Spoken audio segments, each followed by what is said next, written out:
राधे राधे साथियों, आज हम बात करने जा रहे हैं नक्षत्र का सबसे लास्ट नक्षत्र जिसको हम रेवती बोलते हैं।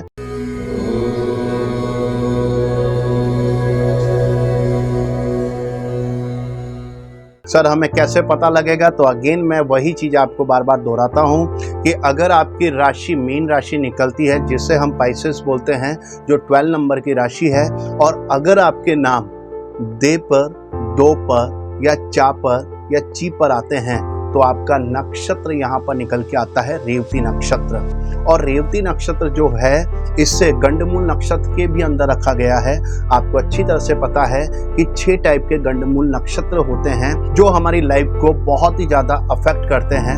आपने देखा हुआ है गंडमूल में होने वाले जो बच्चे होते हैं वो कहीं ना कहीं परिवार के लिए या फिर कहीं ना कहीं अपने शरीर के लिए थोड़ा सा नुकसानदायक वो होते हैं।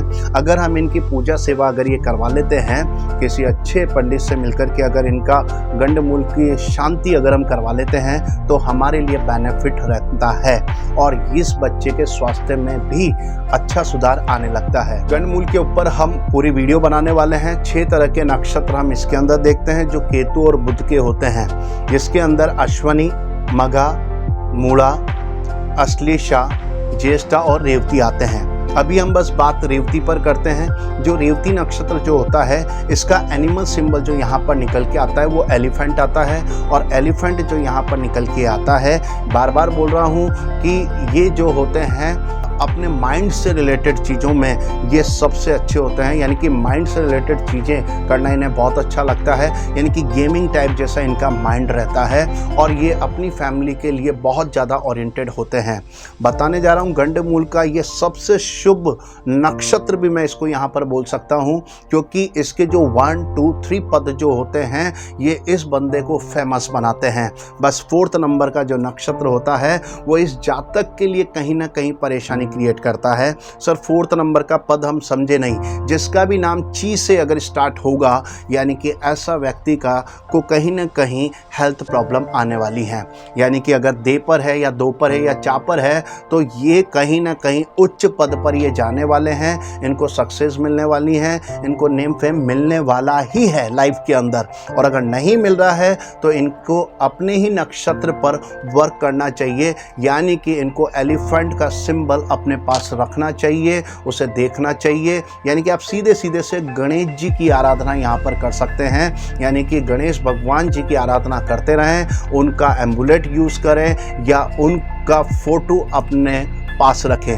अब मैं बताने जा रहा हूँ कि इसका एनिमल सिंबल कौन से इसके एनिमल सिंबल हैं जो इसके लिए और ज़्यादा लकी होने वाले हैं। तो नवतारा पद्धति हम पढ़ रहे हैं और इसके अकॉर्डिंग 27वां नक्षत्र और दूसरा नक्षत्र सबसे ज़्यादा बेनिफिशियल है, पर इसमें भी 27वां नक्षत्र जो इसके ठीक ऊपर वाला है और वो है उत्तराभाद्रपद। उत्तराभाद्रपद जो होता है इसका जो एनिमल सिंबल यहाँ पर निकल के आता है वो यहाँ पर आता है गाय, यानी कि आपको काऊ की सेवा करते रहना चाहिए, काऊ का सिंबल यूज़ करना चाहिए। बार बार मैं आपको बताता रहता हूँ कि गाय को अगर आप चारा खिलाते रहेंगे तो आपका माइंड बहुत शार्प होने वाला है। साथ के साथ में अगर आप इससे रोटी के अंदर गुड़ डाल के देंगे तो आपका सन भी यहाँ पर सही होगा, आपका गुरु भी यहाँ पर सही होगा। नेम और फेम पाने से कोई नहीं रोक पाएगा। साथ के साथ बताने जा रहा हूँ यहाँ पर जो 2nd नंबर का जो नक्षत्र निकल के आता है वो यहाँ निकल के आता है अश्वनी, और अश्वनी भी गंडमूल नक्षत्रों के अंदर आता है और इसका जो एनिमल सिंबल आता है वो आता है हॉर्स। बताना चाहूँगा हॉर्स जो यहाँ पर सिंबल होता है ये कहीं ना कहीं हमारे प्रसिद्धि का होता है, यानी कि हमारे सक्सेस का होता है। अगर आपको मनी से रिलेटेड अगर चीज़ें चाहिए, नो डाउट सभी को चाहिए, तो आपको हॉर्स की फ़ोटो लगानी चाहिए और वो हॉर्स भी कैसा होना चाहिए, रनिंग करता हुआ होना चाहिए, अकेला नहीं होना चाहिए। कम से कम 2 हॉर्स वाला रनिंग वाला फ़ोटो आपके पास में होना चाहिए। अगर ये रन करता रहेगा तो आपको सक्सेस पे सक्सेस दिलाता रहेगा। अब बताने जा रहा हूँ कि कौन से एनिमल सिंबल हैं जो आपको बिल्कुल यूज़ नहीं करने चाहिए। तो तीसरा और 5वां और 7वां एनिमल सिंबल आपके लिए बेनिफिशियल बेनिफिशियल नहीं है। जो यहाँ पर निकल के आता है भरणी नक्षत्र जो होता है, इसका एनिमल सिंबल यहाँ पर निकल के आता है गज, यानी कि एलिफेंट निकल के आता है।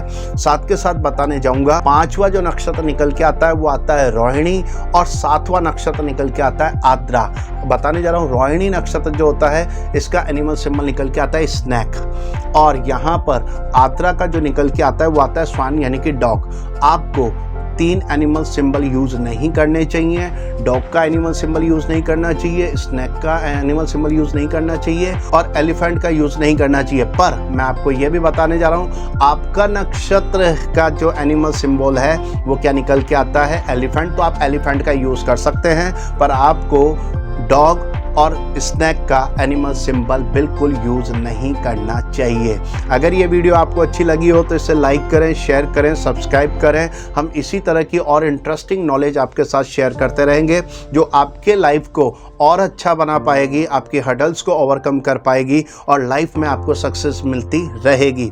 और अगर आप चाहते हैं कि मेरी ये वीडियो सबसे पहले आपके पास में आए, तो आपको बेल आइकन को हिट करना है और ऑल पर सेलेक्ट कर देना है, तो जो भी मेरी वीडियो नहीं आएंगी उनका नोटिफिकेशन आपको सबसे पहले मिले, और आप उसे देख कर के अपनी लाइफ के अंदर चेंजेस करें। राधे राधे।